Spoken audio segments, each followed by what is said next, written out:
right, greetings everyone. My people, the what have happened. Mazi Nnamdi Kanu have been transferred to Sokoto Correctional Center as I'm speaking to you. But before we go into the detail, I would like you to watch this video. Watch this video and see what the America are saying. They are condemning the sentence of Mazi Nnamdi Kanu completely. They say it is unacceptable for a Nigerian government to convict someone that committed no crime. Only crime that he committed in his transmitter, the radio Biafra, to talk about the well-being of his own people. Is that a crime that warrants a life sentence to my people? Let us pipe blue. Watch this video with a clear mind and see what America is saying and see what other people are still saying concerning this sentence. That's to say, this sentence would not water ground. So my people, let's watch the video. Don't go anywhere. I'll be right back. Enjoy. Mazi Nnamdi Kanu is a clear example. In 2022, Nigeria's Court of Appeal struck down the charges against him and ordered his release. The UN Working Group on Arbitrary Detention has also called for his unconditional release. Yet he remains in solitary confinement, in deteriorating health, and recently had to represent himself in court. Nigeria has signaled that the law is optional and targeting Christians is fair game. Just hours ago this morning, despite the pleas and cries of the Nigerian people and many Nigerian lawmakers, Mazi Nnamdi Kanu was convicted on all charges. For fiscal year 2025, the U.S. has requested nearly $8 billion for sub-Saharan Africa. But when Americans see political prisoners, judicial defiance, and the slaughter of Christians, they understandably ask as they meet their own struggles, why should our tax dollars support governments that refuse to protect their own people? Is our aid aiding a genocide? Nigeria is a nation of tremendous potential, but that potential is being choked out by violent persecution of its Christian population. No country can build a stable future where churches are burned, believers are killed, and communities live in fear. IPOB have never taken responsibility for any crime. In fact, what they keep saying is that we are not responsible. Nigerian security, do your job. In fact, they went as far as, in order to blackmail IPOB, did you know that the federal government engaged a Muslim jihadist in the person of Asedi Kibo to go and guide Southeast? Did you know that the federal government, they broke a jail in Imo State, carried all the criminals, handed them over to Asedi Kibo.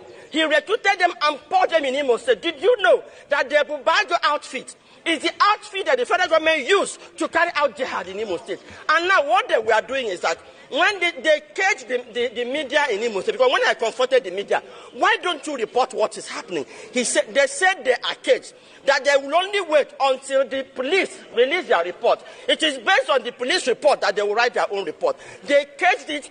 They will perpetrate this act. The next thing you will hear is IPOB. Now, who are these IPOB? You say IPOB. IPOB say it is not us.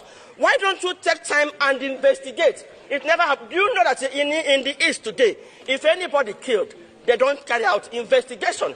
So all they did is to do that to set Nnamdi Kanu up to kill him. Let me tell you, Nnamdi Kanu is the only one man after Otuku that Igbos are rallying around, have seen as a leader. So they don't want that to happen. And, well, we don't know what they plan to do, but we are watching.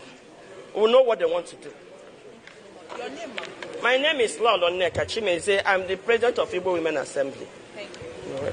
Thank you, Mr. Chairman. Thank you, Chairman Smith, for convening this hearing. And I just want to recognize real quick the tremendous impact that Chairman Smith has had in this realm of human rights, Christian persecution over the decades. I'm a former staff member, actually, of this committee. I worked on this committee when Chairman Smith was on this committee. He had a very large impact on me as a staff member, and to come full circle back around and be on a hearing on such an issue that was really inspired by Chairman Smith's work here when I was a staff member. Thank you for that. And but I think one of the things that's, and I would say disheartening in this, hearing some of the media reporting and frankly, some of my colleagues on the other side of the dais here, is this misdirection of what is happening.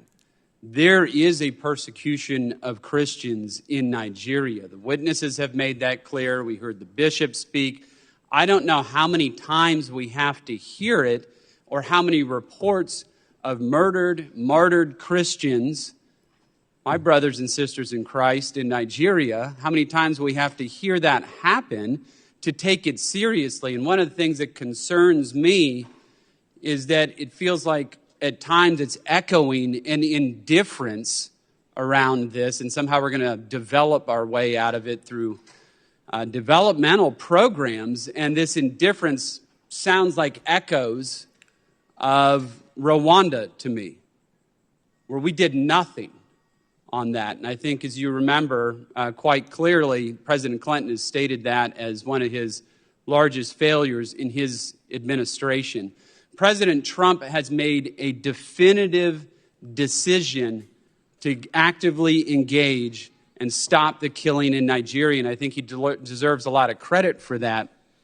You all have used a word that I think is very apt in this, and this is prioritization.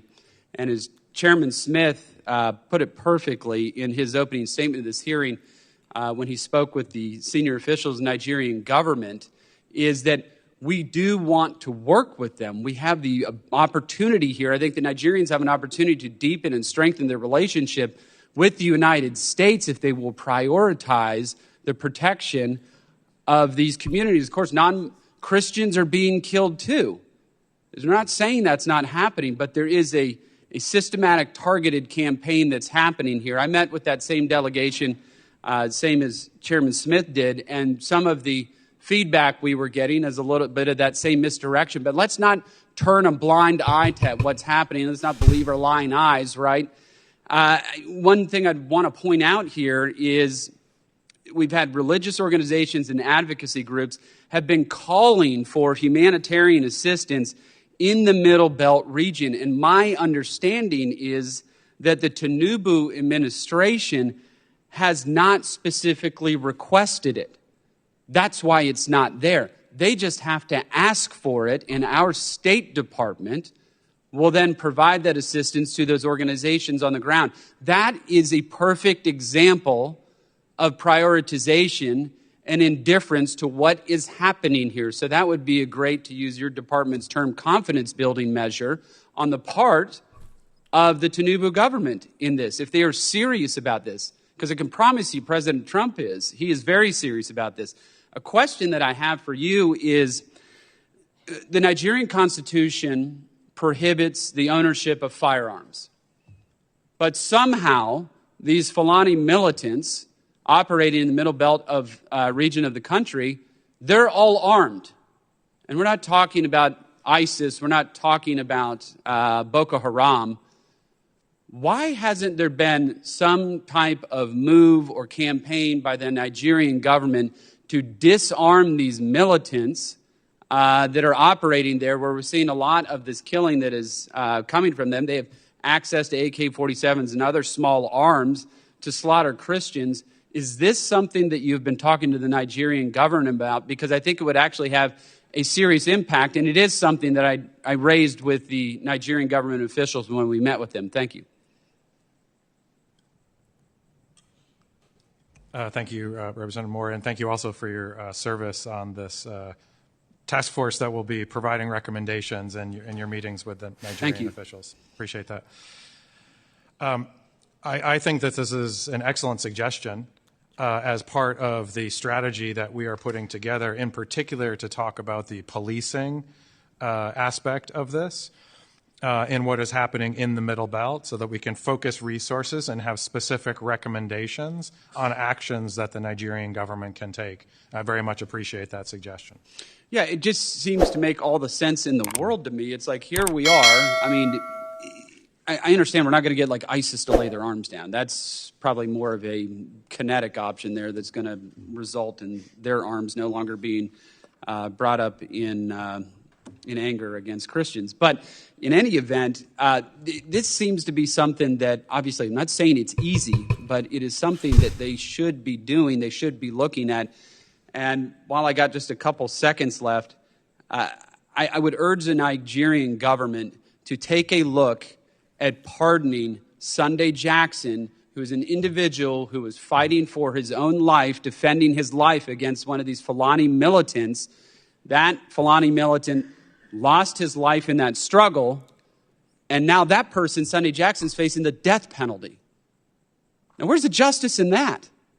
Where is the justice in that? And all these Fulani militants are breaking the law. They are breaking Nigerian law.